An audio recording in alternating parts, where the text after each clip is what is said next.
안녕하세요. 네, 저희가 지난번 첫 번째 강의했을 때가 한 4월 달쯤이었던 것 같은데요. 오늘 부모 교육 그냥 화면으로 해주세요. 여기도 당황스럽네요. 네, 우리 부모 교육한 강의 두 번째인데요. 첫 번째 저희 나눴던 것이 뭔지 혹시 제목이 기억나세요? 첫 번째 했던 게 뭐였더라? 얼마 안 됐는데 작년 4월 아니고 올 4월에 했던 자녀와 함께 하는 말씀 묵상에 대한 거였죠. 어린 자녀들에게 말씀 묵상을 어떻게 함께 전달할지 공유할지 그 방법과 그런 생각들을 나누었습니다. 오늘 우리가 함께 나눌 것들은 부부가 함께 배우는 말이에요. 그래서 아마 우리 부부의 대화에 대한 문제라고 생각하실 텐데 이게 부모 교육에 가는 거잖아요. 그래서 부부가 함께 나누지만 직접적으로 자녀들과 또 조금 확대하면 사랑하는 사람들과 어떻게 우리가 소통해야 되는가, 말은 어떤 기능을 하고 있는가, 말은 어떻게 시작하고 어디로 전달돼야 되는가, 그런 이야기를 좀 할 겁니다. 여기 잠언 18장 21절 말씀 메시지 성경에 굉장히 이렇게 리얼한 버전으로 있더라고요. 우리 함께 한번 읽고 시작하겠습니다. 시작.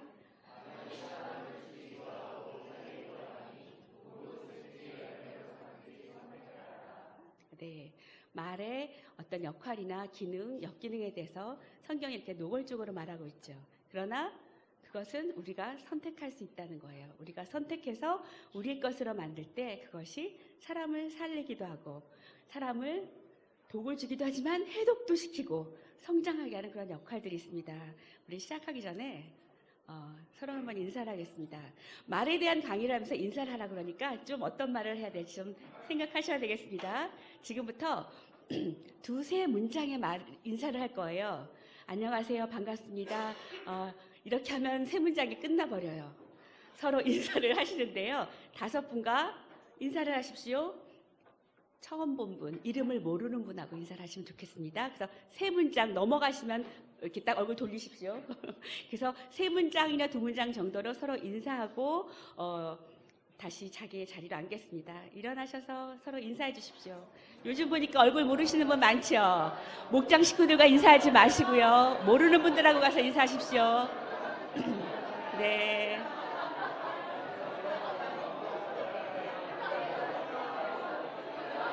다섯 분과 인사하십시오. 되도록이면 모르는 분들과 인사하십시오.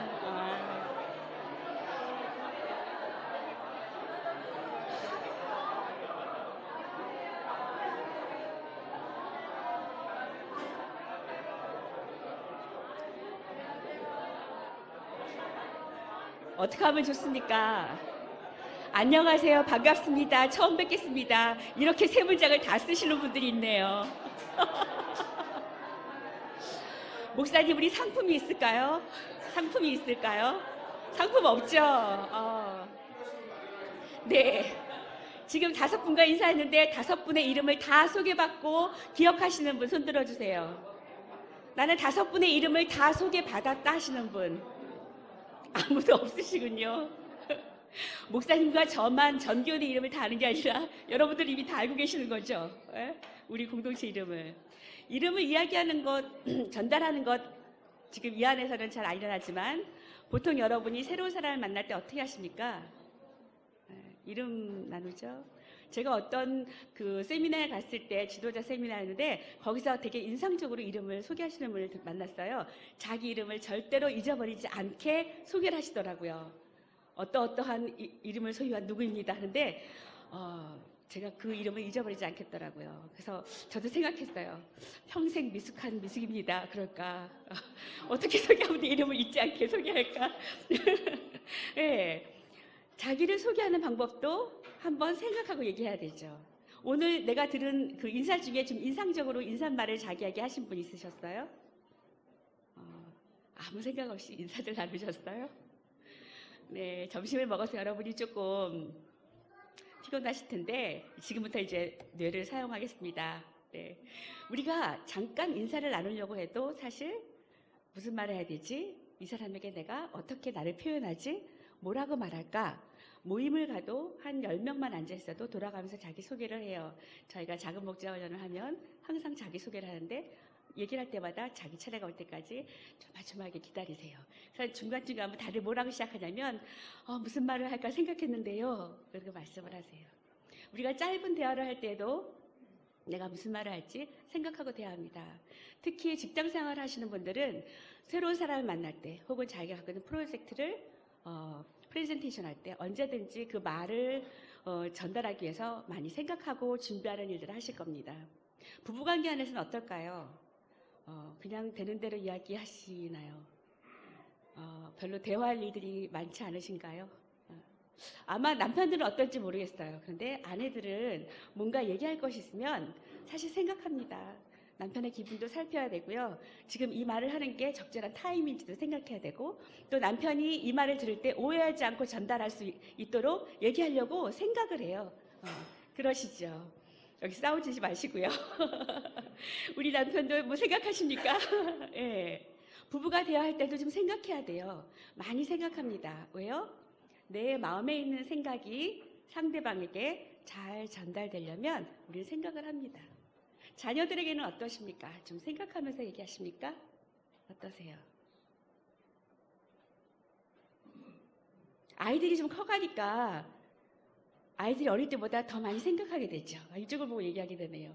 어렸을 때는 그냥 눈에 보이는 것 교정해주고 훈육하고 좀 가르쳐주고 이러는 게 덜 어려웠는데 10대가 지나가고 20대가 지나가고 자녀들이 성인이 되니까 무슨 말을 해도 그 말이 이 아이의 상황과 맞아야 되고 또 엄마 아빠가 생각하는 것과 이 경험이 단지 경험으로 너희들을 가르치려는 게 아니라 아이들 옆에서 좀 같이 훈육하는 그 방식이 아니지만 같이 같은 마음으로 응원한다. 그 말을 전달하기 위해서 사실 많이 생각하고 대화를 시도하죠. 대화까지 안 가는 경우도 많죠. 그냥 기도 제목만 받아도 좋겠는데 그렇게 말을 주고받는 것이 점점 적어지니까 그 적은 만남 속에서 마음이 전달되고 마음을 전달받는 그런 대화를 하려고 고민하고 생각하고 노력을 하게 됩니다. 자녀가 자랄 때일수록 그래요. 그런데 사실 어린 자녀들과 있을 때는 그렇게 많이 생각을 안 하고 그냥 튀어나오는 대로 얘기하기가 쉬워요. 어떨 때는 그냥 생각 안 하고 눈에 보이는 상황에 반응하고 지시하고 명령하고 이러다 끝나는지도 모르겠어요. 말이라는 것은 어쩌면 우리는 대화라고 얘기를 하지만 하루를 살고 돌아다 보면은 내가 말을 하고 질 높은 대화를 하고 서로를 알아가는 대화를 한 것 같지만 그러나 막상 시간이 지나 보면은 아무것도 남아있지 않은 혹 자기 안에 그냥 나는 오늘 무슨 말을 했지? 그냥 왜 이렇게 허전하지? 아이들하고도 내가 지금 아이가 내 말을 잘 알아들었나? 그런 생각이 들 만큼 그렇게 공허한 말을 많이 하고 지나는 시간들이 지나갈 수 있습니다. 그럴 때 고민하죠. 정말 어떤 말을 해야 될까? 우리 아이들을 양육할 때 어떤 말을 해야 될까? 우리 부부가 더 깊어지고 더 성숙해지고 더 관계가 친밀해지려면 어떤 대화를 해야 될까? 이 사람은 내가 아는 그 사람인가? 내가 생각하는 것만큼 이 사람이 생각하고 있나? 이런 생각들을 하게 되죠. 그러면서 그 생각이 좀 더 깊어지고 발전될 수 있도록 개인적인 좀 그 내면을 다질 수 있는 시간이 있으면 좋겠는데 또 막상 그런 시간은 많지 않아요. 책이라도 잡으려고 치면 아이가 1시간도 혼자 있게 하는 시간이 많지 않은 그런 양육의 지금 현장에 있는 부모님들이 많으실 거예요.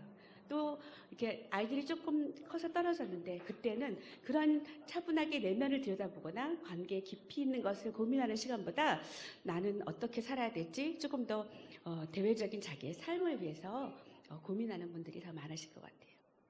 이 시간 조금 차분하게 좀 생각하시면서 어떤 생각을 하면서 어떤 말을 해야 될지 그런 이야기를 좀 나눠보겠습니다. 제가 강의를 준비하면서 좀 되돌아봤어요. 나는 어떤 아이였는가? 나는 정말 어떤 말을 하면서 살았지? 그리고 어떤 내면을 갖고 살았지? 그렇게 생각해 봤더니 저는 참 말을 못하는 아이였어요. 말을 할 줄을 몰랐고 생각해 보니까 생각도 좀 잘 못했던 것 같아요. 어렸을 때는. 생각도 못하고 누가 물어보면 위축되고 부끄러워하고 그리고 말할 줄 모르고 삐죽거리고 그러다가 나서기 좋아하는 동생이 먼저 훅 나서버리면 모든 대화의 초점이 동생에게 가는 좀 그렇게 오남매 안에서 살았지만, 그리고 저희 집에 식구들이 좀 많았습니다. 그렇게 대가족으로 있었지만 별로 말을 하고 내 주장을 펼치는 그런 기억들이 별로 없어요. 생각해보면 제 말을 들어줄 사람이 없었다는 생각이 들어요. 집안에 사람이 많았는데 누군가 나와 대화를 해서 나에게 영향을 줬다라는 느낌을 받은 사람이 어린 시절에 거의 없었어요. 어린 시절을 떠올려보면은 그렇게 바쁜 사람이 많은 와중에도 나는 심심했고 혼자 우울했고 혼자 외로웠고 혼자 테레비 켜놓고 하는 화면 앞에서 가만히 앉아있다가 조는 모습이 자주 떠올라요. 아, 내가 나중에 커서 보니까 소아 우울증이 있었나? 그런 생각이 들 만큼 자신을 잘 내면을 가꾸는 일을 경험해 보지 못했던 것 같아요. 청소년기에 되어서 좀 교회 생활을 하면서 저는 어렸을 때부터 신앙생활을 했는데 주일학교 때는 성가대를 많이 했고 중고등학교 때는 학생회를 하면서 신앙이 성장했고 대학교 때는 또 이제 청년회에서 활동하면서 컸는데요. 중고등부쯤 되니까 그때 좀 친구들과 이야기하고 교회 생활을 열심히 하니까 선생님들이 인정하고 그때쯤에 제가 말이라는 것에 대해서 인식했던 것은 나를 말하는 게 아니라 내가 갖고 있는 거나 내가 잘하는 거나 내가 좀 이렇게 내 주변에 있는 것들을 말하는 거구나 라는 인식을 한 것 같아요. 그래서 그런 것들을 많이 가져야 되나 보다라고 생각하고 말을 하기 시작했던 것 같아요. 그걸 좀 얘기하면 말을 잘하고 말 잘하는 할 수 있는 위치에 사람들이 세워지고 그랬던 것 같습니다. 근데 그게 정말 저였냐면 돌아보면 그건 제가 아니었던 것 같아요. 제 안에 저를 말할 수 있는 기회가 별로 없었습니다. 성인이 되어서도 저는 비슷했어요. 제가 이렇게 제 얘기를 쭉 하는 거는요. 여러분의 지나온 시간을 좀 이렇게 보라고 하시는 말이에요. 사모님 제 인생에 여러분들이 무슨 관심이 있으시겠습니까? 여러분들에는 어떤 어린 시절부터 여러분들 안에는 어떤 말이 담겨 있는지 그런 걸 좀 되돌아보시라고요. 제가 청년이 되었을 때 보니까 다 그만한 씨름을 하고 우리 때도 입시가 있었으니까 공부하는 씨름하고 그러다가 대학 들어가고 대학교 안에서 아이들이 만나도 다 그만한 그런 자기를 표현하는 겉에 포장되어 있는 것들, 남들이 판단하는 것들 그런 것이 주로 말의 도구가 되었던 것 같습니다. 그런데 제가 정말 내 안에 말이라는 것이 담겨진 경험을 했어요. 그건 바로 제가 예수님을 만나고 나서였거든요. 예수님을 만나고 나서 물론 어렸을 때부터 신앙생활을 했지만 내가 누구인지 알게 된 거예요.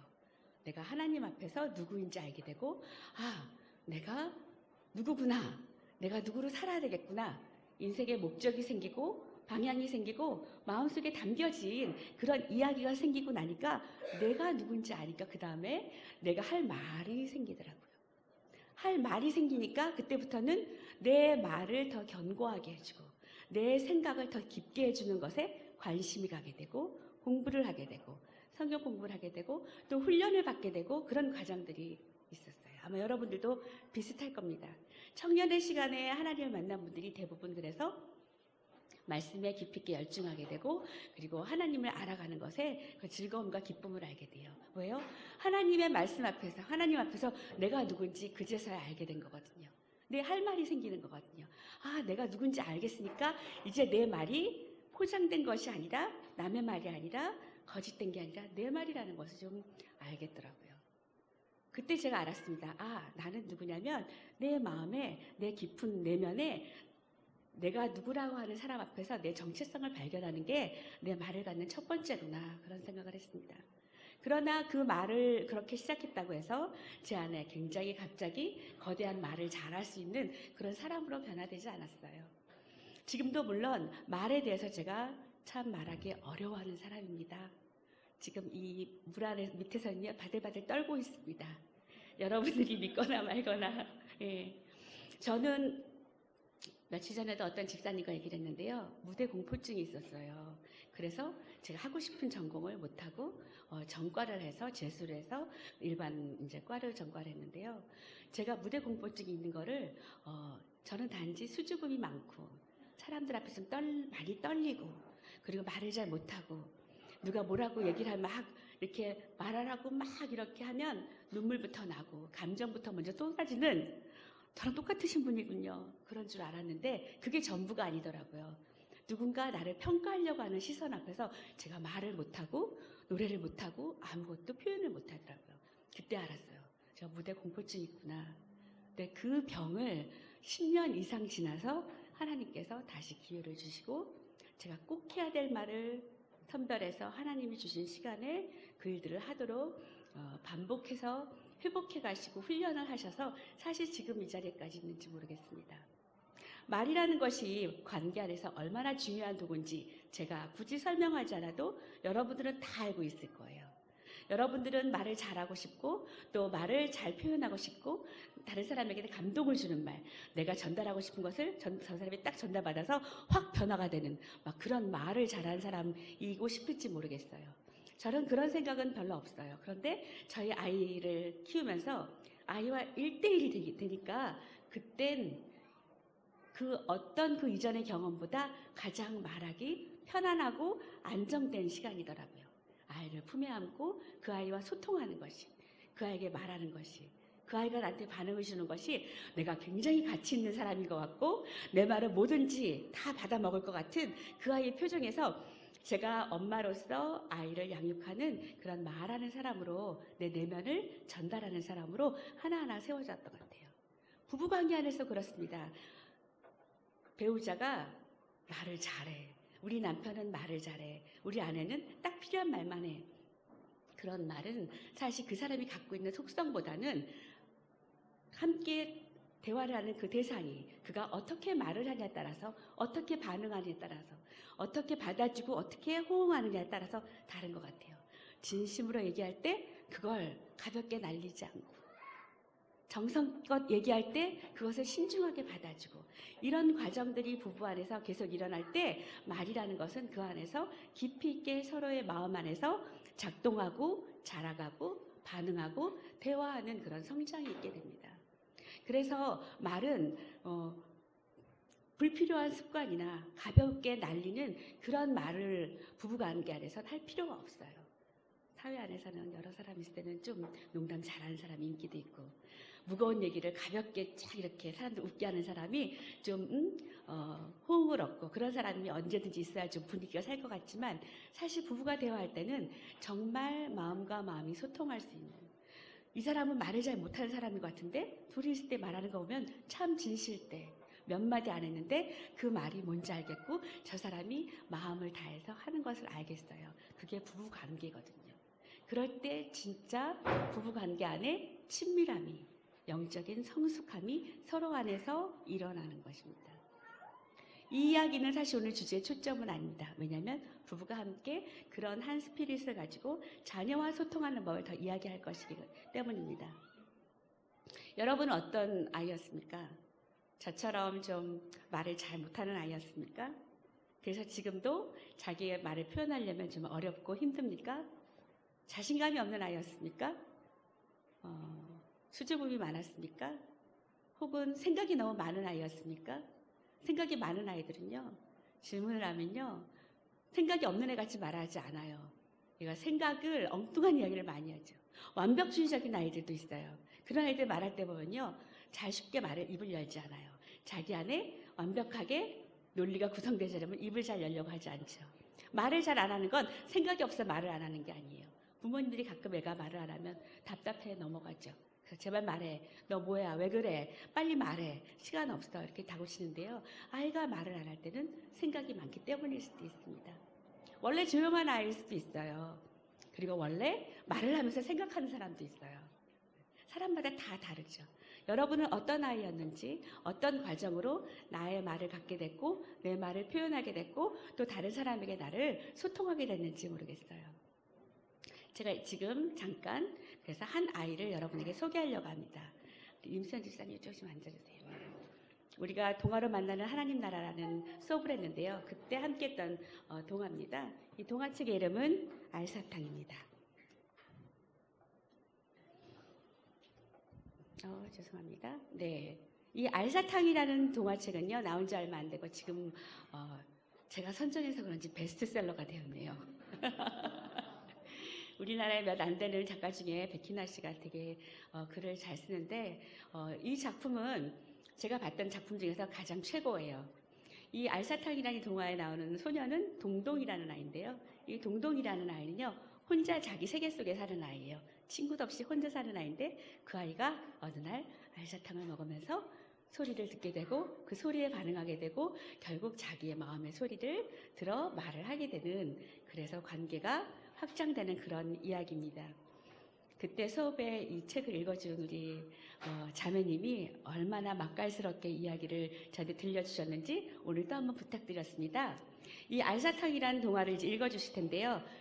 그림책을 보는 방식은 이렇게 읽어줄 때 글씨를 보려고 노력하지 마세요. 여러분은 글씨에 눈이 가게 돼 있습니다. 저절로. 글씨를 읽지 마시고 여러분 그림을 보세요. 그러면 되게 다양한 것들이 보입니다. 글은 말을 읽어주실 거예요. 자녀와 그림책을 볼 때, 책을 볼 때도요, 글씨 보지만 여러분들 빨리 아이들이 글을 읽었으면 좋겠잖아요. 그냥 글씨 보면서 읽게 만드시지 마. 따라 읽으라고 하시죠. 글씨를 읽게 하지 마시고 그림만 봐 해주시고 읽어주세요. 엄마의 품에서 가장 평안한 목소리가 누구의 목소리일까요? 엄마 아빠의 목소리죠. 그 소리로 이야기를 듣는 것입니다. 이 첫 번째 장면만 제가 설명할게요. 이게 동동이의 세계예요. 이 세계를 보면 동동이가 매일 가지만 흐릿한, 초점이 안 맞는 놀이터, 아무도 없는 놀이터. 사실 이 놀이터에 아무도 없지 않아요. 동동이가 가진 세계가 그래요. 흐릿하고 아무도 없고 우울한 동동이의 세계가 시작됩니다. 시작해주세요. 알사탕. 나는 혼자 논다. 혼자 노는 것도 나쁘지 않다. 친구들은 구슬치기가 얼마나 재미있는지 모른다. 맨날 자기들끼리만 논다. 그래서 그냥 혼자 놀기로 했다. 새 구슬이 필요하다.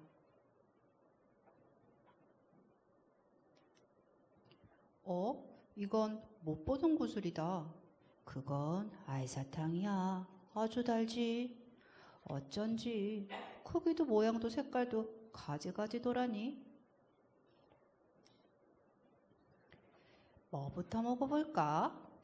이건 어디서 많이 보던 무늬다. 으아, 바카 향이 너무 진해 귀까지 뻥 뚫린다.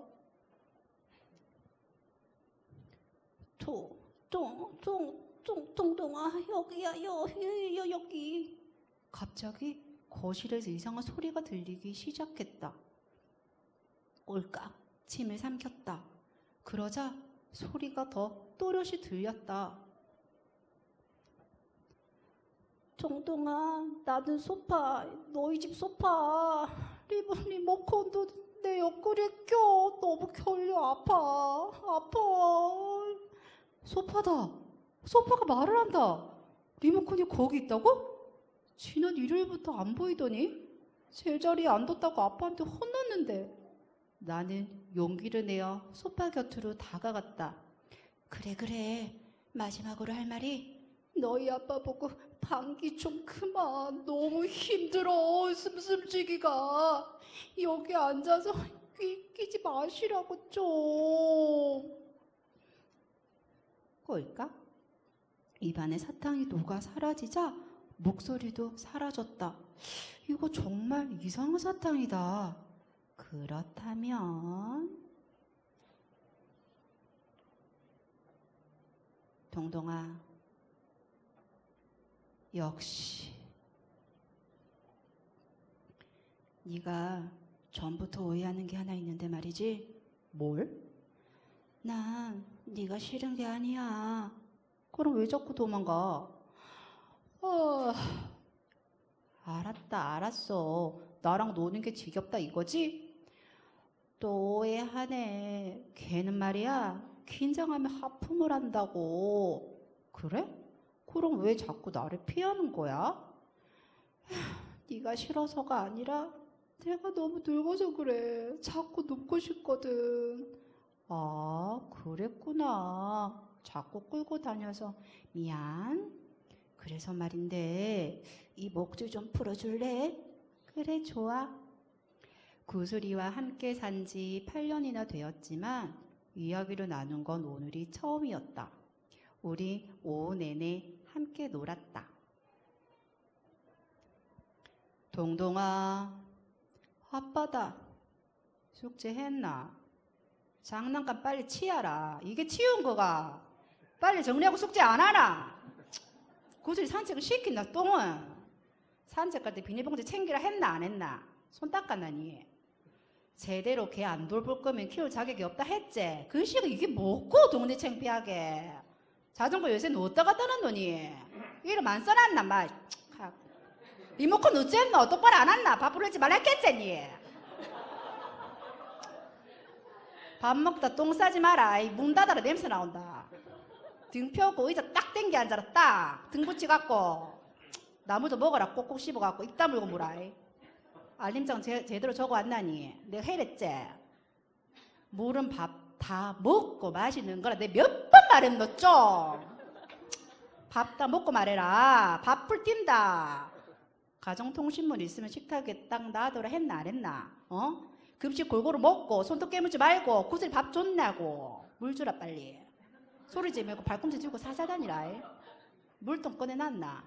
도대체 몇 번 말하노? 몇 번 지겹다 좀. 뭐를 왜 남겨왔노? 아, 이것도 하루에 안 먹고 어쩌겠고 진짜. 니 어제도 목욕 안 했지? 냄새 난다. 오늘 꼭 씻고 잘 알겠나? 팬티, 야 팬티 갈아입고 바지 뒤집어 놓지 말라고 내가 얘기했지? 머리는 한 번이 아니고 두 번, 세 번 한 거라고. 그 뒤에 샴푸 남아있다, 샴푸. 너무 조심해. 다시 헹가라, 다시. 더 가라, 빨리. 양치질 했나니? 시실했나? 양치 다시 해라. 냄새 나, 냄새. 니 기침하더라. 가글도 하고, 팬티 갈아입고, 내복은 어제 입었던 거 또 한 번 입어도 된다. 괜찮다. 빨리 가라. 가방 챙겼나? 내일 학교 갈 거. 방과 후 준비물 제대로 확 빨리 확인해라니 거기서. 알림장. 내일 입을 체육복 꺼내놔라. 책 읽고 만화책 말고 만화책 좀 그만 읽으라 했자 내가. 안 들린다고 큰 소리로 또박또박 읽어라. 단디 또박또박. 물컵을 하나만 써라. 네가 씻나 내가 씻지. 먹으면 물로 꼭 헹궈가지고 걷다가 엎어둬라. 물 빠지게. 자기 전에 뭐 먹지 말라 했지. 이빨 다 써가. 그게 뭐고. 양치 다시 해라 빨리. 조끼 입고 자라. 춥다. 9시다. 빨리 자라. 키 안 큰다. 지겨워. 이건 복수다. 나는 사탕을 먹으면서 자기로 했다. 내 방같이 까칠한 사탕을 골랐다. 또 소리가 들리기 시작했다.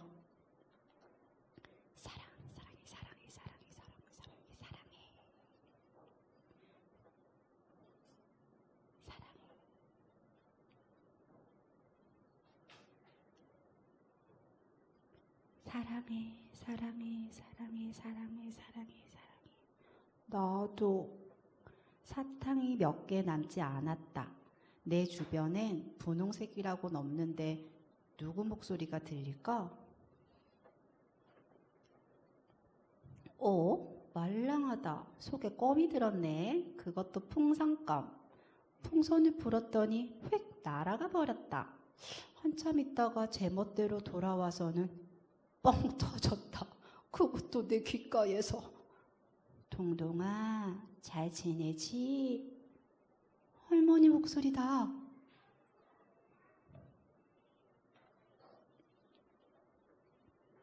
할머니, 내 목소리 들려? 나는 풍선을 커다랗게 불어보냈다. 풍선이 되돌아왔다. 펑! 아주 잘 들려. 할미는 재밌게 잘 지내고 있어. 유학교 때 친구들은 모두 만났거든. 옛날처럼 막 뛰어다니면서 논단다. 동동이도 친구들이랑 많이 뛰어놀아. 풍선껌은 잘 뭉쳐서 식탁 밑에 붙여두었다. 이제 할머니와 언제든 이야기할 수 있다. 이 사탕은 안녕. 밖에서 소리가 들렸다. 안녕.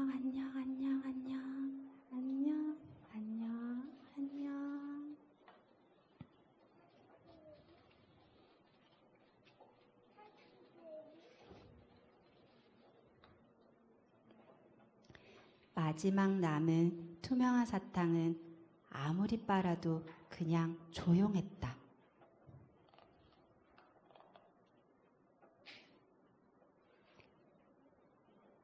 그래서 내가 먼저 말해버리기로 했다. 나랑 같이 놀래? 네, 불 켜주세요. 감사합니다. 무슨 애니메이션 영화 보신 것 같으시죠? 나레이션을 너무 잘해주셔서. 네, 뭐 집에서 꼭 이렇게 읽어주시라는 건 아니고요. 아까 그 아빠의 잔소리를 그냥 여러분의 생활에 하루 레코드를 해놓은 것 같죠? 아이들이 동화책을 좋아하는데요. 이 동화책에서 아이들이 꼽는 가장 베스트 페이지가 아빠의 잔소리 페이지입니다. 여기서는 아빠, 엄마가 합쳐져서 하는 잔소리 내용인데요. 여기 엄마가 등장하지 않죠. 그런데 이게 보통 일상적으로 아이들의 귀에 들리는 부모들과 하는 대화 내용일지도 모르겠어요. 일방적인 명령, 지시, 그 다음에 야단치는 말들, 이런 말들이 아이들의 생활에 담겨있는 말인 것 같아요. 여기서 아이들이 많이 감동받고 다시 책 읽어달라고 이 책을 갖고 오면서 여기 읽어달라고 그런다고 해요. 이 마지막 장면이어서 여기 멈춘 게 아닙니다. 동동이는 드디어 말을 시작했죠. 나는 혼자 논다로 시작한 이 그림책은요. 동동이가 혼자 사는 동동이의 세계, 말이 없는 세계, 말이 필요 없었던 세계, 그 안에서 자기가 알사탕을 먹으면서 자기 주변에 있는 관계된 것들, 사랑하는 것들, 함께하는 것들의 소리를 듣게 돼요. 그 마음의 소리를 듣고 마음으로 반응해 나가고 결국 동동이가 마지막으로 자기 마음속에 있는 말을 입 밖으로 하게 되죠. 자기 마음에 담겨있는 말, 여지껏 들을 대상이 아무도 없었는데 그것을 듣고 싶어하는 대상이 있고 그것을 말할 용기가 생기고 그것을 입 밖으로 내게 돼요. 그래서 동동이의 그 다음 장면은 그 불투명하고 쓸쓸하고 외로운 그 놀이터에서 친구와 함께 노는 장면입니다.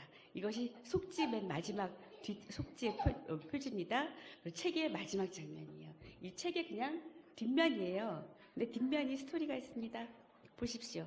킥보드와 그 롤러스케이트가 지금 아파트 앞에 있죠. 아이들은 어디 갔을까요? 네, 둘이 같이 집에 가서 놀게 된 것이죠. 이제 동동이는 더 이상 혼자 놀지 않죠. 네. 이제 따뜻한 동화입니다. 네. 여러분은 언제 말을 여러분의 자녀들은 언제 어떤 말을 할까요? 정말 여러분의 자녀들은 이미 함께 노는 자신의 마음에 있는 언어를 드러내고 다른 사람들의 언어를 듣고 그렇게 소통하고 대화하고 살고 있습니까? 혹시 여러분은 여러분의 자녀들과의 시간 속에서 일방적으로 말을 하고 일방적으로 지시에 잘 따라주기만 하면 되는 아이들을 혹시 키우고 있지는 않습니까? 정말 아이들에게 그들을 자라게 하고 그들의 마음속에 무엇이 들어가는지 보고 그것이 어떻게 작용하는지 확인하고 그것이 어떻게 반응하는지를 끌어내면 그런 대화들을 하고 있습니까? 여기 지금 이 작가는 알사탕이라는 단어를 써서 그 모든 이야기를 풀어가고 있죠. 알사탕은 사실 솔직히 엄마들이 반가워하지 않는 사탕입니다. 아이들한테 사고가 있을 수도 있고 치아에 문제가 생길 수도 있는데요. 이 알사탕 때문에 사실 달콤하고 부드럽고 말랑말랑해져서 그 마음이 열린다는 그런 의미로 알사탕이라는 제목을 썼는지 모르겠습니다. 마음을 열어주는 거예요. 이 알사탕의 기능은 여기서 지금 마음을 열게 하는 것. 사실 말의 기능이 그렇거든요. 마음을 열게 하는 것. 또 마음의 소리를 듣게 하는 것. 마음의 소리를 들어야 된대요, 여러분. 여러분 혹시 부부간의 마음의 소리가 들리십니까? 가족의 마음의 소리가 들리세요? 말을 안 하면 어떻게 알아요? 부부 강의할 때는 그런 얘기해요. 여러분 말을 안 하면 알 수 없습니다. 무조건 나는 해서 아이 메시지로 대화를 하세요. 시도를 하세요. 이렇게 표현하세요. 그렇게 말합니다. 그런데 그렇게 말할 때조차도 사실 그의 마음에 어떤 소리가 있는지 봐야 돼요. 표현하지 않는 말이 있잖아요. 표현하지 못하는 말이 있고 담겨져 있는 말이 있고 숨기고 싶은 말이 있어요. 스스로도 너무 오랫동안 묻어둬서 어디에 있는지 모르는 아주 안쪽에 깊숙이 언제 넣어놨는지 몰라서 찾지 못하는 용돈처럼 깊숙이 숨겨둔 말이 있어요. 그런 말들이 다가갔을 때 보일 때 쓰러지고 위로해주고 끌어내주고 날려주는 역할도 할 수 있어야 되죠. 부부간에도 그런 시간들이 오랜 결혼 생활에서 그런 일들이 일어납니다. 뿐만 아니라 마음에 담긴 말을 하게 도와줘야 돼요. 이 알사탕이라는 동화는 그래서 여러 번 아이들과 읽고 부부가 읽고 엄마랑도 읽고 아빠랑도 읽어서 아이의 마음에 지금 담겨진 말이 뭔지 하고 싶은 말이 뭔지 한 번씩 드러낼 때 듣고 싶을 때 하면 참 좋아요. 동동이 마음에는 이런 말이 있었네. 친구랑 놀고 싶어서 같이 놀래 하는 말이 있었는데 우리 누구 마음에는 우리 민재 마음에는 어떤 말이 있을까? 그럴 때 한번 들어보세요. 뭐라고 말하는지. 우리의 자녀들이 이런 지금 동동이 이야기에서처럼 어쩌면 많은 교육을 받고 많은 가르침을 받고 학원도 다니고 하루를 바쁘게 사는데 그리고 엄마는 이 아이를 양육하기 위해서 이것저것 많은 것을 시키고 하루 종일 돌리는데 그런데 아이는 정작 자기의 내면의 세계에 갇혀서 외롭게 자기 세계를 더 강하게 만들고 벗어나지 못하는 아이들이 있는지 모르겠어요. 오래전에 저희 아파트에 사는 거기가 이제 재개발되는 아파트여서 우리 큰애가 아주 어렸을 텐데요.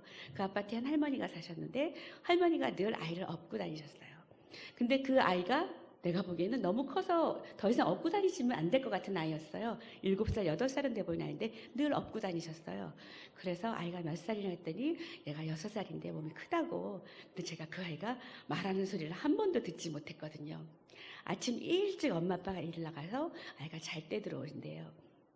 그래서 거의 할머니랑 사는데 이 할머니가 하시는 말이 우리 애가 근데 몸만 크지 말이 느려요 그러시더라고요. 근데 제가 그날 오후에 그 할머니랑 이런 얘기하고 먹으면서 이 아이가 왜 말이 늦은지 알 것 같았어요. 아이가 하면 할머니가 해줘요. 아이가 이 하면 벌써 할머니가 뭘 딱 갖다 주세요. 아이가 뭐라고 표현만 하면 표정판에도 뭘 갖다 주시네요. 하면 할머니가 모든 문제를 해결해 주세요. 그래서 아이가 말할 필요가 없는 거예요. 물론 그 아이가 몇 년 지나서 말을 잘하는 아이가 됐을 수도 있습니다. 하지만 아이가 자기의 내면의 세계에 자기가 누군지, 무엇으로 구성돼야 되는지, 자기 내면이 어떤 생각들이 들어있는지 그걸 드러내주고 만져주고 다듬어가는 그런 과정들이 없다는 것은 그 아이가 자기를 알아가고 구성해가는데 큰 장애가 될 수 있을 것 같았어요. 우리는 동동이와 같은 많은 아이들이 있는 걸 알 수 있어요. 여러분의 자녀들이 딱 그렇다는 건 아니지만 지금처럼 자녀 숫자도 작고 아이들이 바쁘고 학교가 끝나서 그냥 편하게 마음대로 노는 것이 아니라 뭔가 할 일들이 늘 있고 노는 꼴을 못 보는 부모님이 집에 계시고 그래서 아이들은 늘 뭔가 해야 돼요. 명령에 맞춰서 그들의 기대에 맞춰서 뭔가를 해야 돼요. 그리고 그것을 잘했을 때 아이는 안도해요. 아이들이 자기의 말을 만들어갈 기회가 없어요. 말을 해서 그 말을 받아주는 대상이 없다고 우리 자녀들이 말할지도 모르겠어요. 10년, 20년이 됐는데 우리 자녀들이 어른이 돼서 이 앞에 나와서 저처럼 저는 말을 잘 못합니다. 말을 들어줄 사람이 없었습니다. 그런 상상을 해보시면 좀 끔찍하시죠. 우리가 그래서 오늘 실제적인 말에 대해서 조금 이야기를 할 거예요. 여러분들이 하는 말은 그래서 어쩌면 동동이 아빠처럼 많은 말을 하고 이 아이를 좋은 습관을 들이고 공부 잘하게 하고 남들에게 부족함이 없게 해주려고 많은 말을 하고 많이 가르치고 많이 아이들을 도와주지만 정작 아이에게 전달되는 말은 정말 그 아이의 마음에 남아있는 아이를 성장하게 하는 내면을 양육해가는 그런 말이 아닐 수 있겠어요. 그런데도 불구하고 우리가 하는 어떤 말들은 되게 의미 없는 말들이 많아서 그냥 막 말을 하게 됐죠. 아까 그런 말들을 하루 종일 하고 지나가지만 부모는 뭐 기억을 해야 말이죠. 맨날 똑같은 말을 하루에 10번씩 맨날 해도 애가 제대로 하지 못하는데 그러니까 한 말 또 하고 한 말 또 하죠. 그래서 다 말은 되게 빨리 사라질 거라고 생각해요. 그런데 말입니다. 말은 되게 영향력이 있어요. 어떤 말이 영향력이 있고 어떤 말이 영향력이 없는지 모르겠지만 저는 대부분의 모든 말들이 의미 있게 진실된 마음에서 시작한 말들은 혹은 그 아이에게 중요하게 영향을 주는 말들은 다 영향력이 있는 것 같아요. 유통기한이 길어요. 어떤 말은 좀 유통기한이 짧아서 내가 말해놓고 저런 건 빨리 잊어버렸으면 좋겠다 하는 말들 많으시죠. 내가 오늘 말 실수하고 온 거 아닌가? 그 사람이 잊어버리겠지 뭐. 아까 안 듣는 것 같았는데. 그러면 좋겠어요. 아이들이 야단 맞고 나서도 아이가 금방 엄마는 마음에 맞춰서 아이고 애가 그 말 듣고 상처받지 않으면 좋겠다는 그런 실수했다 싶은 순간 있잖아요. 근데 아이가 또 좀 있다가 잘 노는 것 같아서 아이고 애가 잊어버렸나 보구나. 참 애는 참 잘 잊어버려. 이렇게 지나갈지 모르겠어요. 그런데 말입니다. 말은 유통기간이 길어요. 저희 새언니가 말해버렸네요. 새언니라고. 어떤 자매님이 이렇게 하려고 그랬는데 어느 날 저한테 와서 그러는 거예요. 저희 오빠 결혼하고 몇 년 후에 아가씨 어쩌면 오빠는 아침마다 그렇게 저한테 짜증을 내요? 뭐라 그러는데요. 제발 좀 자기한테 그렇게 아침에 소리 지르지 말라는 거예요. 근데 저희 새언니가 소리를 잘 지르는 사람이 아니어서 언니가 성격이 있나 보네. 그랬더니 아니 내가 아침에 여보 좀 빨리 일어나 이 말밖에 안 했대요. 그런데 그 말만 들으면 짜증을 내고 밥도 안 먹고 툴툴거리고 그리고 나간다는 거예요. 그러길 여러 번 했어요. 그래서 제가 아이고 전 왜 그런지 알 것 같은 거예요. 오빠랑 똑같이 성장기를 거쳤으니까 에이 언니가 엄마 생각나겠구나 그랬어요. 집에 가서 물어봤대요. 아니 여보 내가 그냥 아침에 빨리 일어나라는 말만 했는데 그때 엄마 생각이 나? 그랬더니 저희 오빠가 하는 말이 당신이 아침에 빨리 일어나 그 말을 하면 갑자기 엄마의 표정과 엄마의 목소리 톤과 엄마의 그 자기를 막 못살게 굴는 그 모습들이 다 생각이 난대요. 매일 아침마다 괴롭혔던 그 모습이 생각나서 그냥 짜증이 난 거래요. 당신한테 화낸 게 아니야 그러더래요. 그게 왜 그 언니한테 화낸 게 아니에요. 이미 언니는 매일 아침마다 폭탄을 맞고 오빠 나가버렸는데 그런데 나중에 하는 말이 당신한테 화난 게 아니라 내가 아직도 엄마한테 화가 났나 봐. 그랬다는 거예요. 저희 오빠의 10대 때 어머니한테 들었던 그 잔소리는 안 그렇겠어요? 입시 짓는 고등학교 등치가 산만한 애가 아침에 학교 갈 시간이 됐는데도 일어나지 않고 민기적거리고 그리고 있을 땐 엄마들이 가만히 있으니까 2번, 3번 하다가 나중에는 앞에 무슨 새끼 이러면서 이제 깨우겠죠. 그러면 이제 화가 나고 짜증나서 이제 기분 나빠서 일어나죠. 기분을 나쁘게 하든지 몸을 좀 고통스럽게 해야 좀 깨잖아요. 그렇게 해서 깨워서 보내고 나면은 엄마는 그나마 이렇게 하니까 얘가 졸업하고 대학 갔지 하실런지 모르겠어요. 그런데 그 아들의 마음엔 10년, 20년 지났는데도 그때 고통과 그때 그 감각들이 살아나서 스스로가 와이프한테가 아니라 엄마한테 화를 내고 있었다는 거예요. 말은 그렇게 유통기간이 깁니다. 우리가 아이들에게 하는 말이 사실 유통기간이 긴 말들이 많은지 모르겠어요. 어떤 말들을 주로 하세요? 좋은 말들만 하십니까?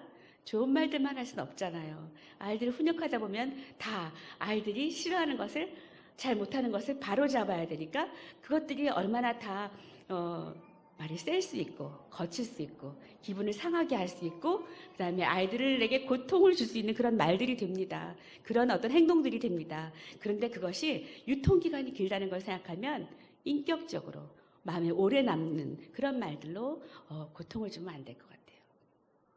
우리 아이들이 싫어하는 말이 있죠. 인격적으로 이렇게 막 하는 말들이 있어요. 저희 둘째 언니가 제일 싫어하는 말은 그거였대요. 엄마가 꼭 둘째 언니를 심부름 시키면서 너는 살을 빼야 되니까 그랬대요. 여러분이 우리 엄마를 아시는데 자꾸 이렇게 말하면 안 되는데 저희 엄마가 몇 개월 후에 올라오시면 이런 거 아는 척하지 마십시오. 앞으로 제 가게에 지장이 있습니다. 예. 그러면은 정말 움직이죠. 왜요? 자극을 받으니까. 그런데 그 상처는 되게 오래 갑니다. 저희 둘째 언니의 평생 소원이 다이어트예요. 늘 다이어트예요. 60이 넘었는데 아직까지 하루도 빼놓고 다이어트 안 하는 날이 없어요, 여러분. 한국의 모든 여성들은 그 외모 지상주의 때문에 모두가 다이어트를 많이 하시는 것 같아요. 그렇게 인격적으로 모독을 주는 얘기, 쉽게 판단해버리는 얘기, 아이가 스스로 노력한다고 잘 되지 않는 것들을 함부로 이렇게 지적하는 이야기. 옆집 아줌마들은 할 수 있어요. 옆집 아줌마가 우리한테 아이고 너는 아이고 얼굴이 달덩이같이 크구나 아이고 이렇게 말할 수 있어요. 기분 나쁜 말을 아무렇지도 옆집 아줌마니까 할 수 있어요. 그런데 아빠가 그렇게 말하시면 곤란하잖아요. 예. 그럼 아이가 평생 아빠 앞에서 어떻게 얘기하는지 아세요? 예. 입만 커가지고 막 이렇게 얘기하죠. 예. 너는 그렇게 할 말 다 하고 사니? 입만 커가지고. 그랬더니 그 아이는 늘 아빠 앞에서 이러고 말을 하더래요. 네. 쉽게 하는 말이 유통기간이 긴 말들이 많아요. 그래서 저희가 자녀들에게 말할 때, 이 말이 정말 전달됐을 때 아이가 잘 따르고 싶게 하는 말인가? 내가 전달하려고 하는 말이 아이 마음에 기쁘게 자발적으로 그 일을 할 수 있도록 내가 동요하는 말인가? 한번 생각하셔야 돼요.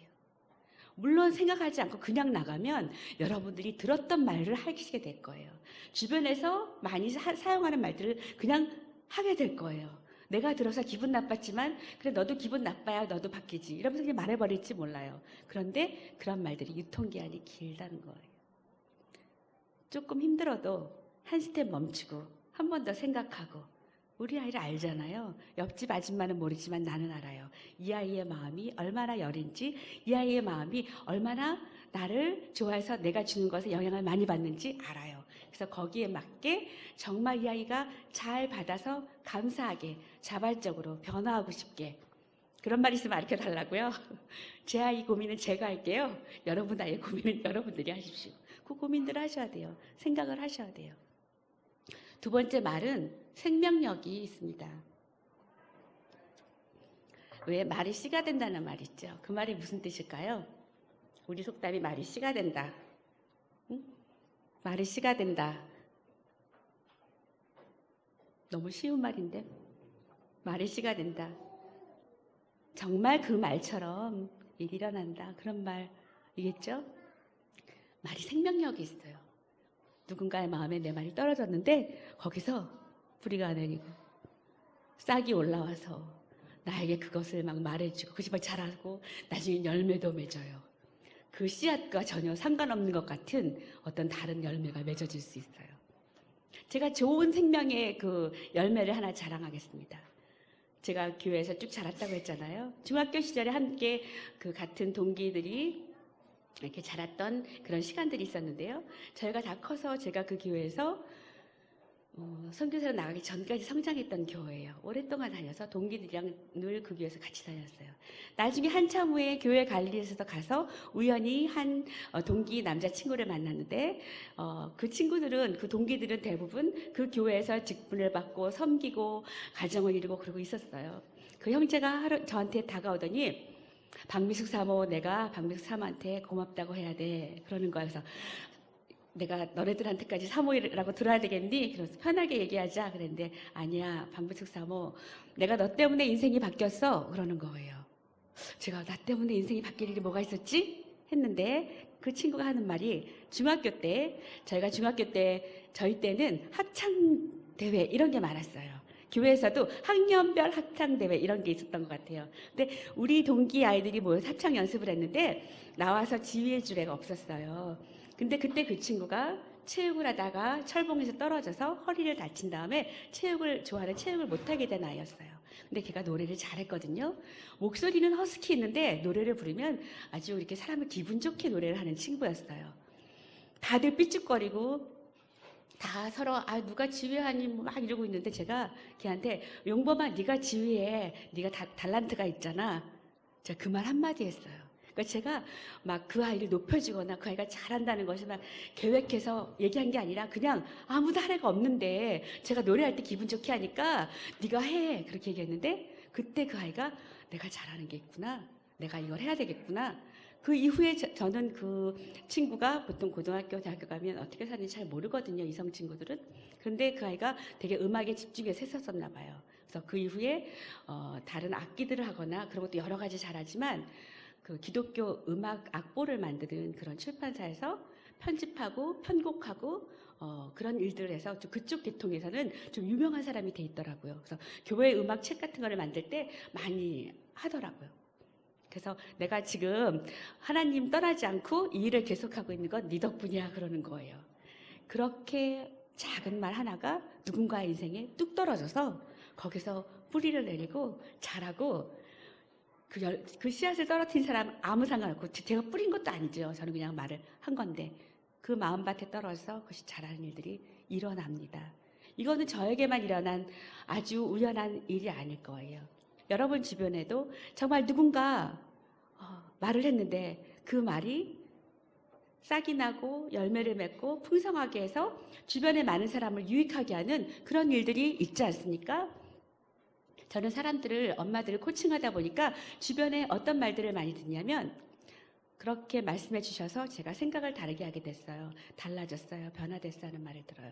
여러분의 목장 안에서 그럴 거예요. 누군가 서로에게 말을 해줄 때 그 말이 그 사람의 인생을 변화시켜주고 시각을 바꿔주고 그 사람이 혼자서 이렇게 묻혀져 있고 갇혀져 있고 자기 혼자만 이 어려운 씨름 안에서 매몰되어 있는 것 같은데 다른 시각을 갖게 해주고 더 도전하게 해주고 자기 인생을 풍요롭게 봐주는 어떤 사람 때문에 인생의 방향이 바뀌고 삶을 살아낼 힘있게 그렇게 변화되게 하는 그런 효과가 바로 말에 있습니다. 부부에게도 마찬가지죠. 부부가 서로에게 당신이 하고 있는 수고와 헌신이 어떤 건지 그것이 아내의, 남편의 말 한마디로 얼마나 생명력을 얻게 됩니까? 그리고 그것이 그 사람을 늘 꾸준히 그 일을 하는데 기쁨과 즐거움을 주는 헌신의 자리로 나아가게 해줍니다. 세 번째 말은 상호 전달자예요. 서로 간에 전달한다는 거죠. 마음에서 마음으로 전달한다는 거예요. 말은 그 사람의 행동을 교정하거나 내가 원하는 상황을 만들기 위해서 하는 말인 것 같지만 사실 내 마음에 있는 말을 상대방의 마음에 던져주는 거거든요. 그러면 마음에 들어간 그 말이 성실하게 실험하여서 그에게 정성되게 되돌아오는 게 바로 말입니다. 말은요, 진실한 마음에서 시작돼서 들어갈 때 정성된 과정을 통해서 다시 정성된 마음으로 되돌아오는 게 말이에요. 성경에 보면 그래서 진실한 마음, 정성된 마음이라는 말이 많이 나와요. 그것은 그냥 말이 한순간에 머리가 좋아서 위트가 있어서 아니면 사람이 재미있어서 말 주변이 좋아서 어느 순간에 만들어낸 걸로 마음이 그 마음의 토양이 만들어지지 않아요. 성실한 일상이 정성된 그런 시간들이 누적돼서 그 마음이 만들어지는 거예요. 거기서 나오는 말이 상대방의 마음에 떨어지는 것이 말입니다. 마음에서 마음으로 전달되는 것, 바로 마음이 마음과 공감되는 일을 하는 것, 그게 바로 말입니다.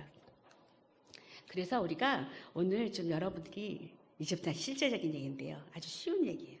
공감에 대해서 좀 얘기를 하려고 합니다. 어떤 분들은 대화법에 있어서 공감은 1단계라고 얘기해요. 공감은 1단계이긴 해요. 마음을 열어주는 거니까. 내가 너랑 마음이 같은 마음이야 이 뜻이잖아요. 1단계예요. 그 공감의 말은 해결도 아니고 해답도 아니고 안내도 아니고 그를 도와주는 것도 아닌 것 같아요. 그냥 출발하는 첫 번째 단계예요. 그런데 이 첫 단추를 채우지 않으면 두 번째 단추부터 잘못 채워질 수가 있거든요. 그래서 공감을 중요하게 생각해요. 그런데 저는 사실 공감이 거의 전부다라고 생각해요. 왜냐하면 공감해 가는 과정 안에서 스스로가 대화하는 사람들이 스스로가 자기의 말을 객관화시키고 다시 돌아보게 되고 그것을 자기 안에서 다시 한번 길을 찾게 되는 과정이거든요. 감정을 공감해주면서 감정을 걷어내서 객관적으로 보게 하는 눈이 바로 공감에서 일어나요.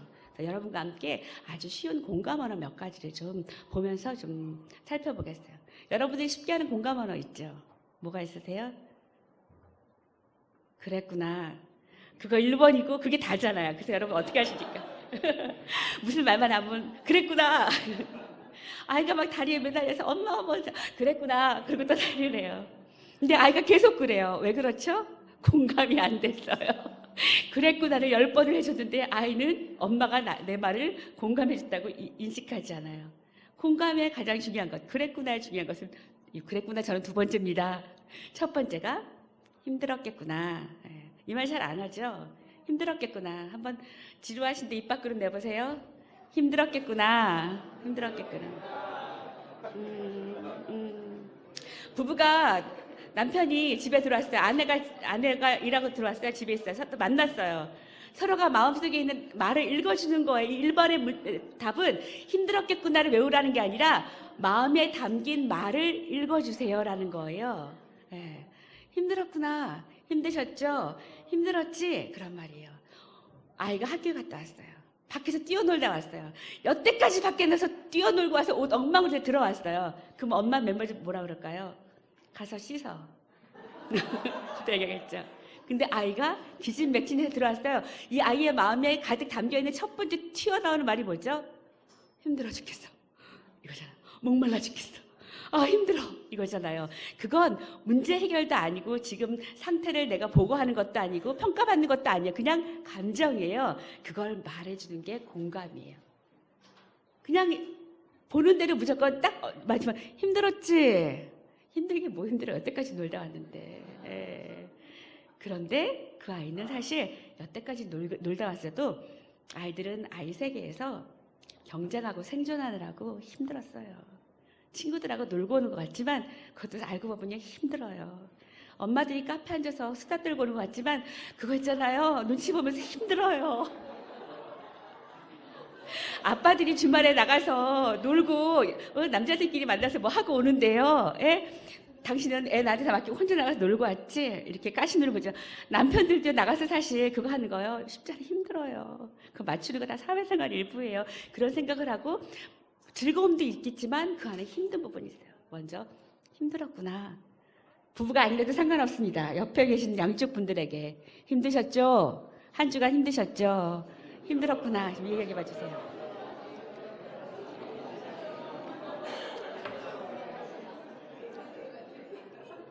여기에 진심이 서로 묻어만 놔도 알아주기만 해도요. 사실 힘든 문제의 90%는 이게 날아가요. 감정이라는 것이 사실 안 알아주면 묻혀서 안에 들어가서 골물 수 있는데요. 이게 알아주고 띄워지면요. 날아가 없어져요. 이런 아주 귀한 아주 놀라운 성향이 있습니다. 두 번째 말.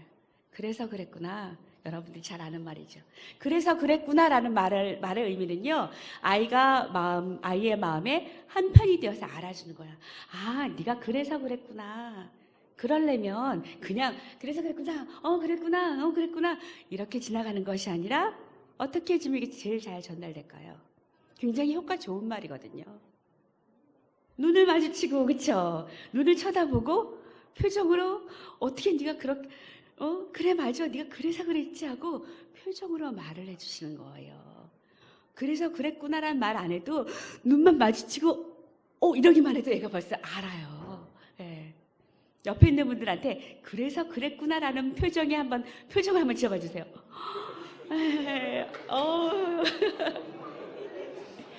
제가 연습을 시켜야만 하는 분들이 있습니다. 지속적으로 이 두 번의 연습에도 똑같은 표정을 하고 계신 분들은 도대체 애를 다 키우셨으니 망정이지. 세 번째 언어는 좋은 뜻이 있었구나. 아이는 궁극적으로요. 아이가 어떤 일을 저지를 때는 우리한테는 그렇죠. 부모에게는 일을 저지르죠. 일을 저지를 때는요. 내가 이번 기회에 엄마를 골탕 먹이고 엄마를 힘들게 하려고 내가 작정하고 일을 한다. 이런 아이들은 별로 없어요. 아이가 일을 할 때는요. 대부분 긍정적인 의도가 있어요. 잘해보려고 했는데 도와주려고 했는데 뭔가 의미 있는 일을 하려고 했는데 그게 그렇게 잘 안 되는 경우가 많아요. 그런데 결과가 좋지 않지만 과정이 위태위태하지만 그때 해줄 수 있는 반응이 공감이 뭐라고요? 좋은 뜻이 있었구나. 네 뜻이 그랬어? 네가 그렇게 하려고 했던 거야? 그렇게 알아주는 거예요. 도와주려고 그랬구나. 잘 되게 하고 싶었구나. 잘하고 싶구나. 그렇게 아이가 갖고 있는 의도를 알아주는 거예요. 그것이 긍정적인 의도를 알아주는 세 번째입니다. 하물며 거짓말을 할 때도 그래요. 아이가 어떨 때 거짓말을 해요. 거짓말한 거 알아서 또 꼬치꼬치게 물면 거짓말을 해요. 특히 5살에서 7살 그때 아이들은요. 거짓말이라고 생각하지 않고 상상의 나래를 펴서 이야기를 해요. 근데 그게 왜 그래요? 엄마한테 뻥을 치는 것이 재밌어서 그러는 게 아니에요. 좀 자기가 잘못 말한 것을 풀어가려다 보니까 거짓말이 점점 커지는 거예요. 네가 엄마한테 지금 처음에 잘못한 것을 잘 해결해 보려고 계속 한 것이었구나라는 사실 잘했다는 게 아니라 아이 안에 긍정적인 의도가 있다는 것을 말하는 거예요. 비슷하지만 조금 다른 건 네 번째, 훌륭하구나 이런 말. 우리 훌륭하다는 말 잘 안 쓰죠. 훌륭하구나. 아이의 시도를 인정해 주는 거예요. 시도를 인정해 주는 건 사실 결과가 문제작이 됐다는 경우가 많거든요. 시도는 의미 있게 하고 싶었는데 잘하고 싶었는데 결과는 그렇지 내 그럴 줄 알았어. 딱 이 소리를 듣게 아이들이 하는 일들이 많아요. 엄마를 도와주려고 했는데 망쳐서 부엌을 엉망을 만든다거나 정리를 한다고 했는데 완전히 오히려 친구들하고 엉망진창을 만들었다거나, 파티를 해줬는데 나중에 뒷수습은 다 엄마가 해야 된다거나, 무슨 일을 했는데 의도는 좋았는데 그것이 결국 더 큰 문제가 될 수도 있어요. 그런데 그때 아이가 그것을 시도하려는 것을 인정해 주는 거예요. 꼭 훌륭하다고 표현하지 않아도 네가 지금 시도하려던 것들이 엄마는 참 기뻐. 엄마에게 무엇을 해야 되는지 알겠어라는 것을 전달해 주는 것. 훌륭하구나. 4번째 말이에요. 5번째 말은 뭐냐면요. 어떻게 하면 좋을까? 여러분 애가 문제를 쳤어요. 뭐라고 말을 했어요.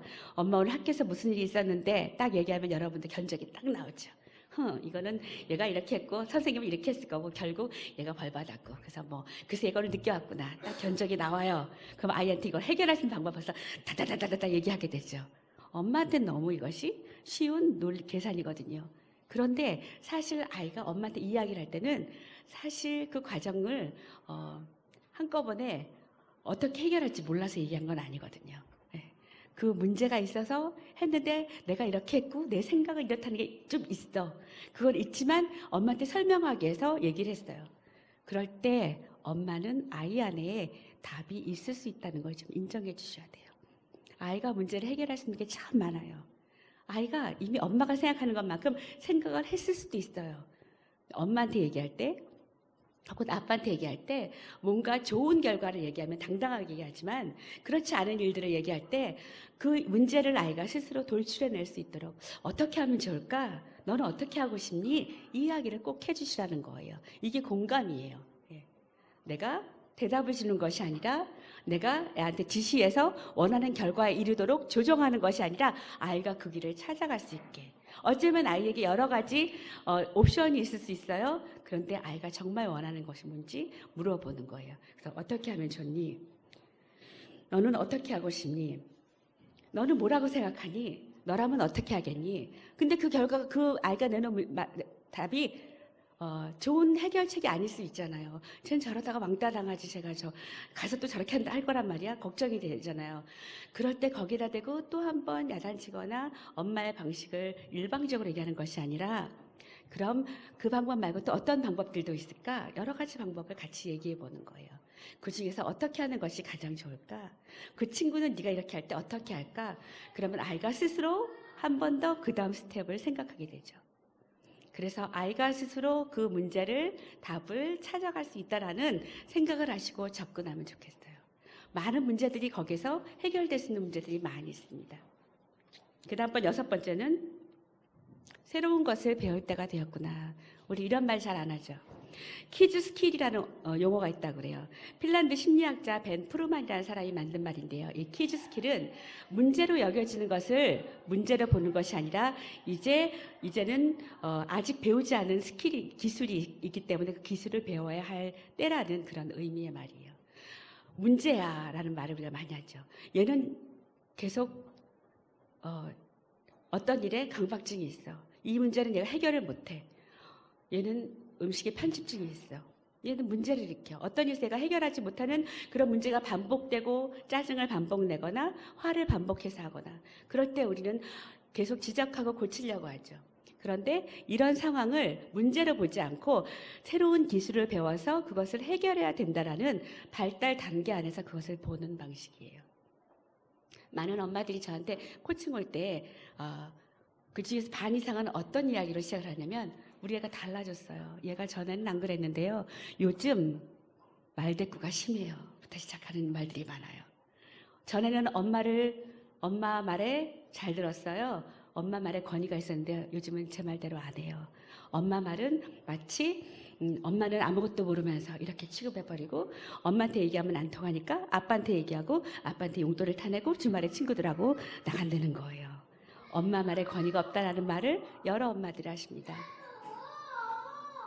그럴 때 제가 이것이 여러 번 반복되니까 결국 부모들은 어떻게 하냐면 우리 애가 지금 훈육할 때가 됐구나. 얘가 순종을 배워야 되는구나.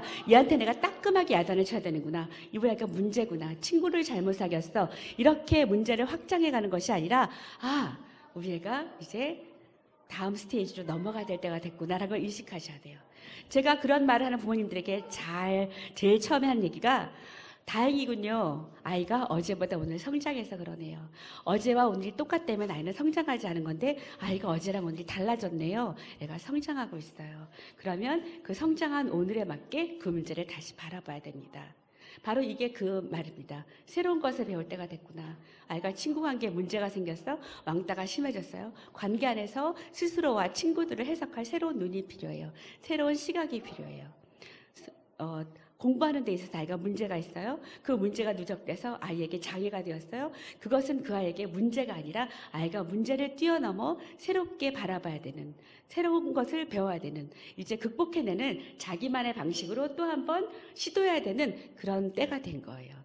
이 말은 사실 이 새로운 것을 배울 때가 되었구나. 이건 좀 영어를 번역한 표현인데요. 어머니, 아버지 여러분들의 언어로 표현하시면 좋겠어요. 우리 아이한테 이제 우리 아이가 갖고 있는 이 닥친 게 문제가 아니라 얘가 새로운 것을 배워서 이 문제를 스스로 해결해 갈 수 있도록 적극적인 자세로 바꿔줘야 될 때구나 라는 그 말의 표현을 여러분의 아이에게 맞게 한번 보시면 좋겠어요. 아이의 성장을 인정하고 그 한계를 극복할 수 있는 방법의 공감 언어입니다.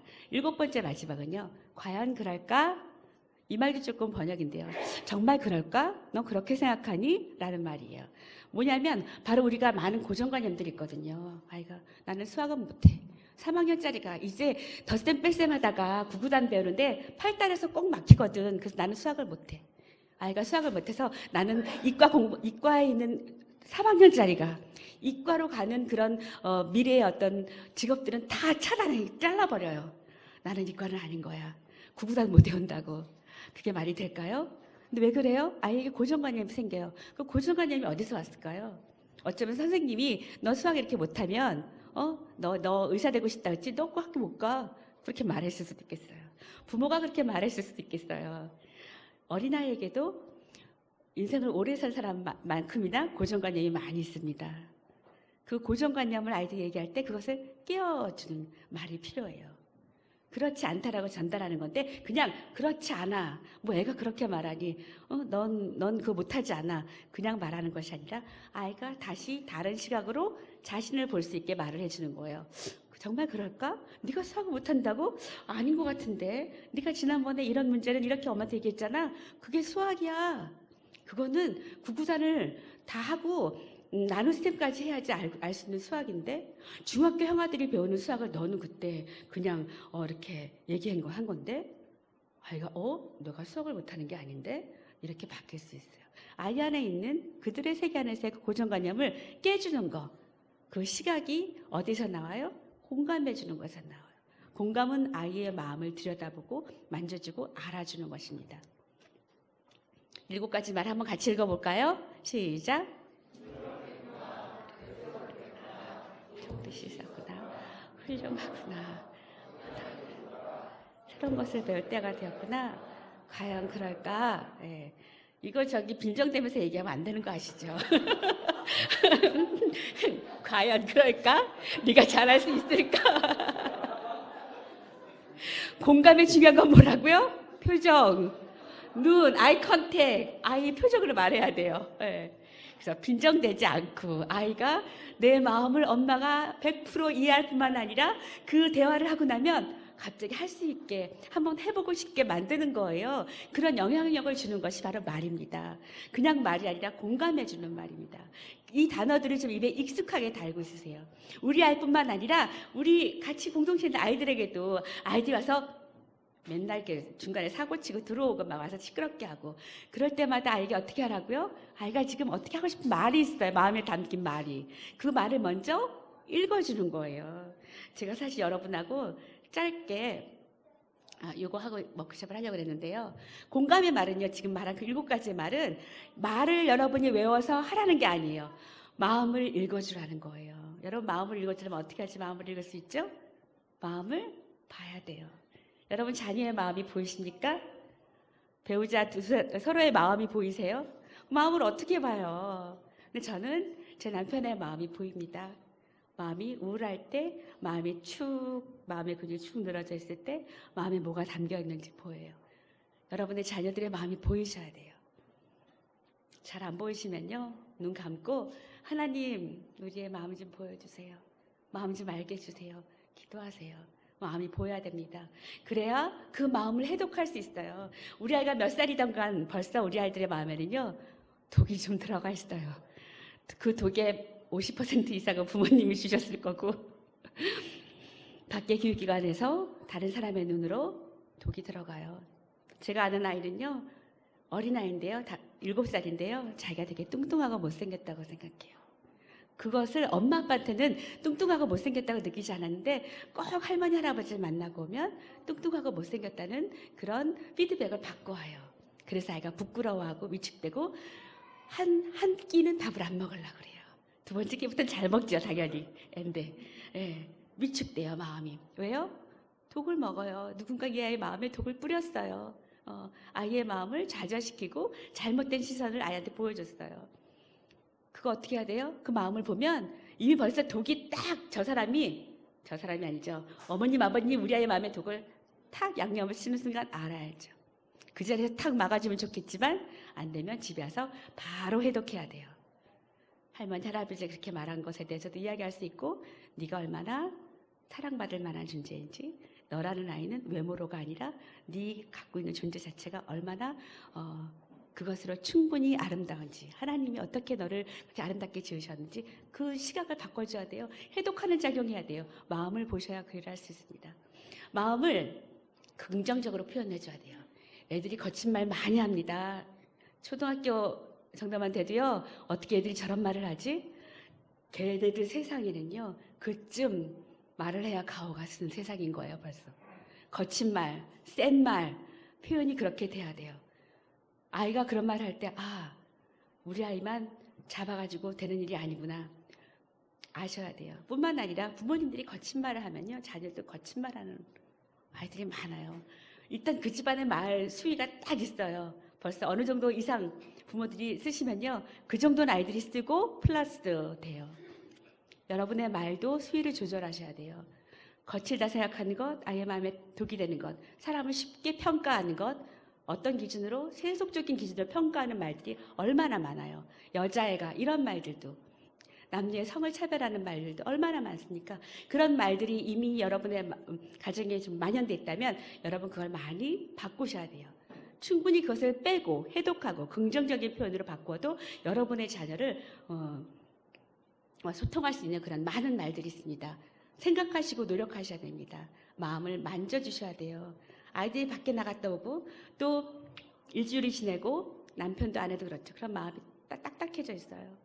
그것을 서로가 부드럽게 마사지해줘야 돼요. 만져줘야 돼요. 어루만져줘야 돼요. 여러분 인정의 말, 격려의 말 이런 거 많이 아시죠? 많이 사용하시죠?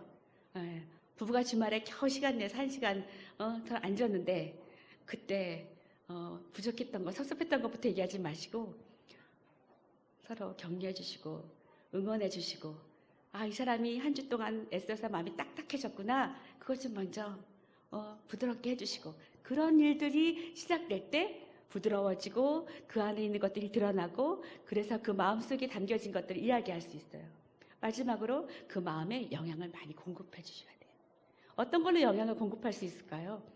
물론 많이 사랑해주고 많이 위로해주는, 서로가 좋아하는 그런 행위들도 있겠죠. 그러나 그것보다 더 중요한 것은 하나님을 깊이 사랑하는, 그 안에서 교제가 일어나는, 그 사랑으로 내가 사랑해주는 그런 일들이 부부관계 안에서, 자녀의 관계에서 일어나야 돼요. 우리가 아이들 축복성 하잖아요. 하나님 주신 그 사랑으로 너를 축복하고 사랑하고 기뻐하고 한다는 그런 노래 하잖아요. 하나님 주신 그 사랑으로 우리가 서로에게 하는 것, 그것이 부부에게 일어나고 자녀들과의 관계 안에서 마음에 영향을 주는 그런 일들이 일어나야 돼요. 사실은 공감의 말 연습하기를 하려고 그랬습니다.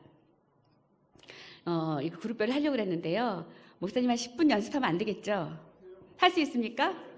그냥 재미있게 하겠습니다. 여기 지금 아까 오른쪽에 페이지에 보면은, 이 페이지 오른쪽에 있는 것들이요, 아까 그 7가지 공감 언어에 대한 말이에요.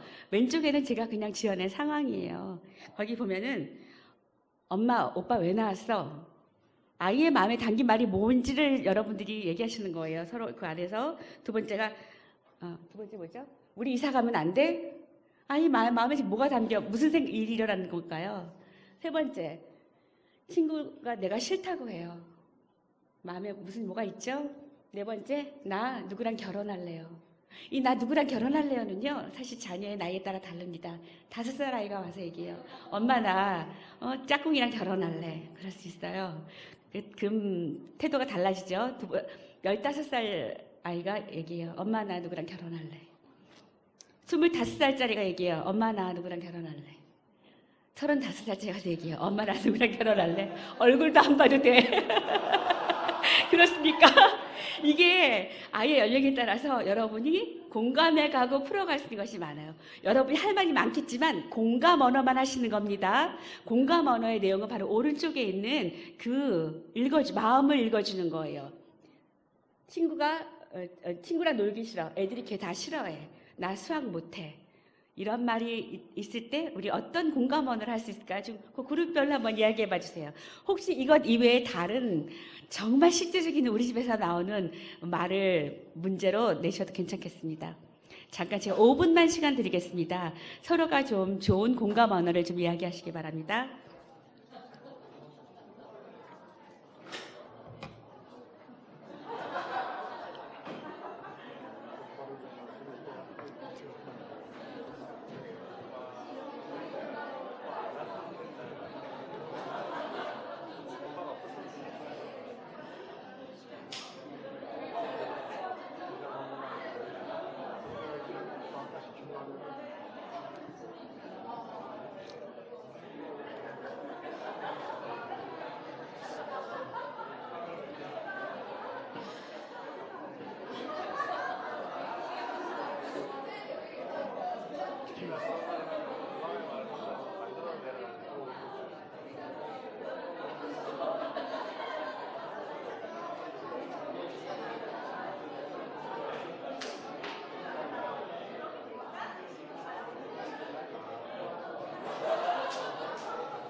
분위기로 봐서는 시간을 많이 드리고 싶지만 제가 보기에는 공감 언어가 아닌 말을 하기 때문에 많이 웃으시는 것 같아요.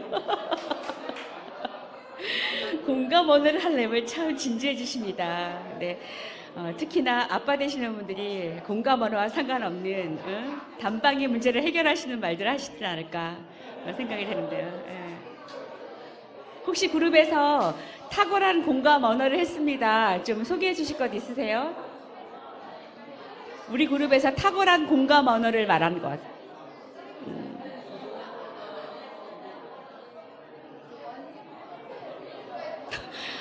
완전 저를 무시하시는군요. 예.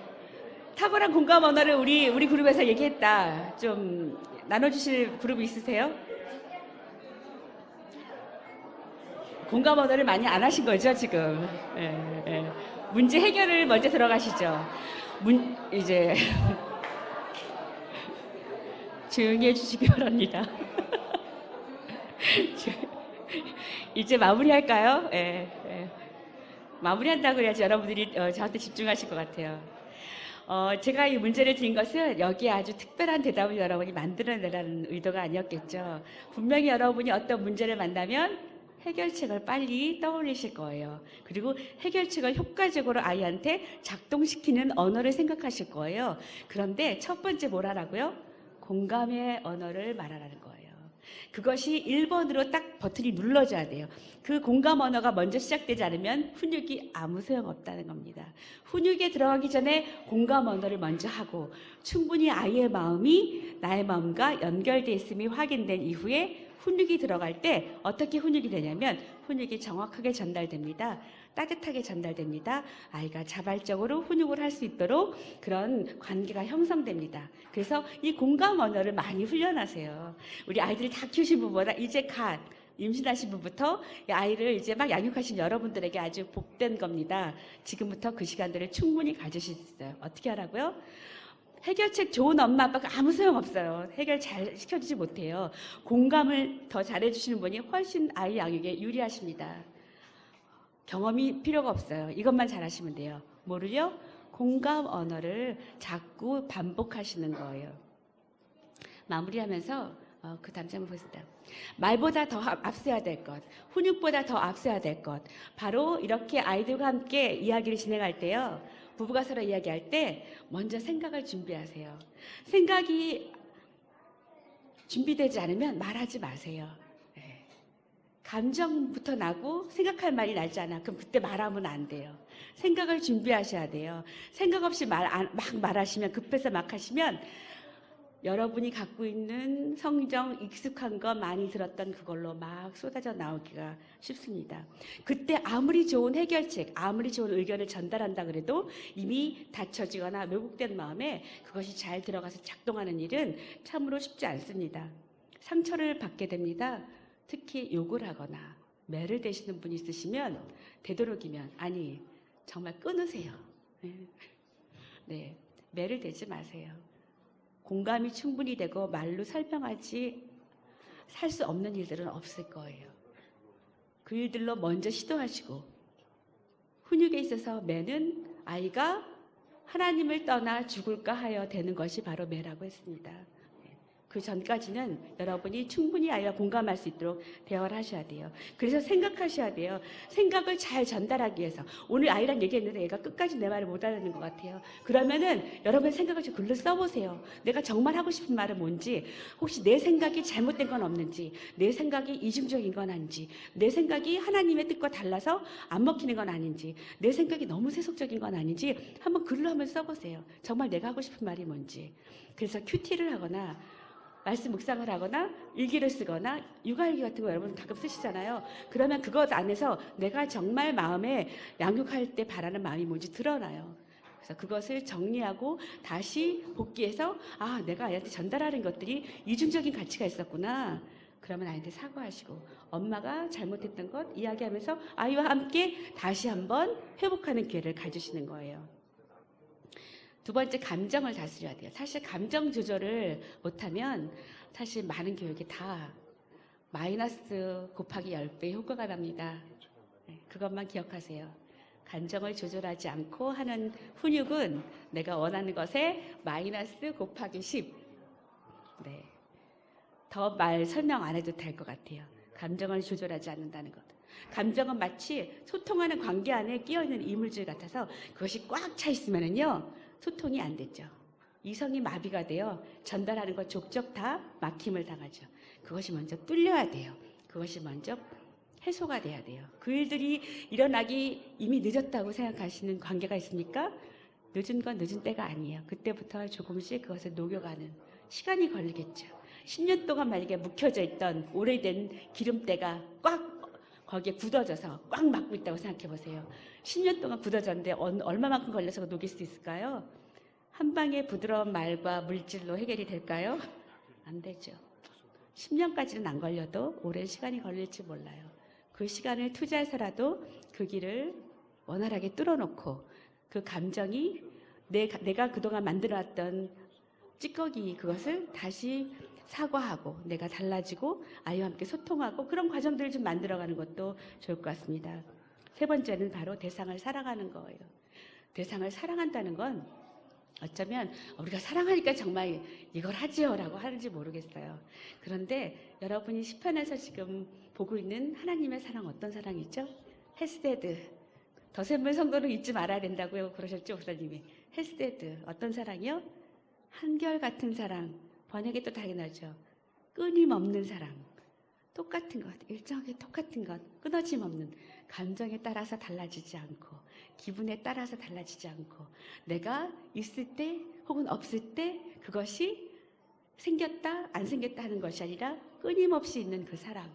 어떤 조건에서도 늘 일정한 그 사랑. 그 사랑하는 대상인 거예요. 그 사랑하는 대상에게 우리가 하는 것이에요. 그 사랑하는 대상에게 우리가 말로 그것을 전달하는 거예요. 그런 일들이 우리 안에 일어나야 합니다. 존중하는 겁니다. 인격적으로 그걸 인정하는 거예요. 그 사람이 갖고 있는 것 그대로를 인정하는 것, 존중하는 것, 그것을 이해하는 것, 그것을 밑에 가지고 있으면서 그에게 생각을 준비하고 내 감정을 조절해서 전달하는 것이 말이라는 거죠.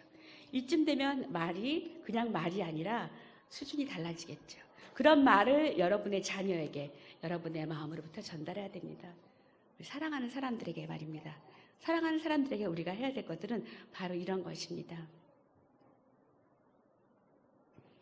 공감은요, 마음을 보는 일에서 시작하잖아요. 저는 마음을 보는 일이 시작이요, 끝이라고 생각해요. 여러분은 익숙하게 눈에 보이는 세계, 우리는 눈에 보이는 세계에서 살고 있고 많은 사람들은 그 눈에 보이는 세계에서 눈에 보이는 것으로 성공을, 자신을 쌓아가는 그런 사회를 살고 있지만 눈에 보이는 세계는 아무것도 아니라고 성경은 말해요. 마음이 전부라고 말해요.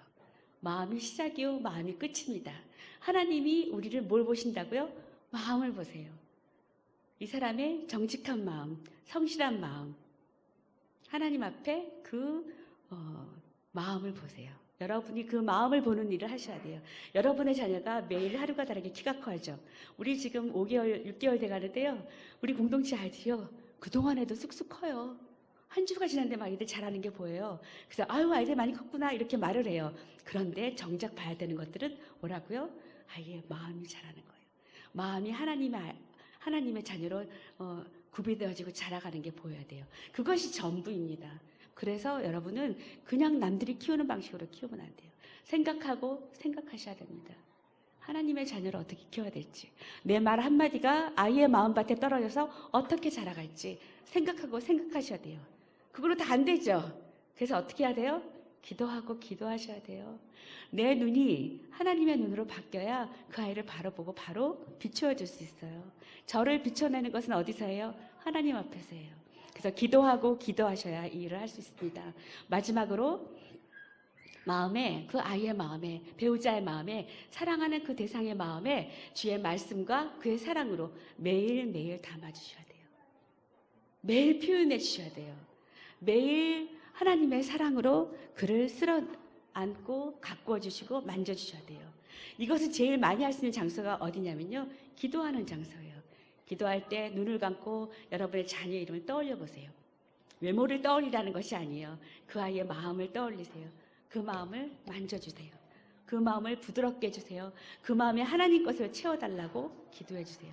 이 일이 시작되는 것이 시작이요 끝이고 전부입니다. 그래서 매일매일 여러분의 자녀가 그런 자녀로 빚어지고 세워져 가기를 주님의 이름으로 축복합니다. 이 시간 기도할 텐데요. 아마 이렇게 들으시고 나면 잘 못한 것들이 아마 더 많이 떠오르실 거예요. 이 시간 먼저 우리가 함께 회개의 기도를 하겠습니다. 함께 눈을 감으시겠습니다.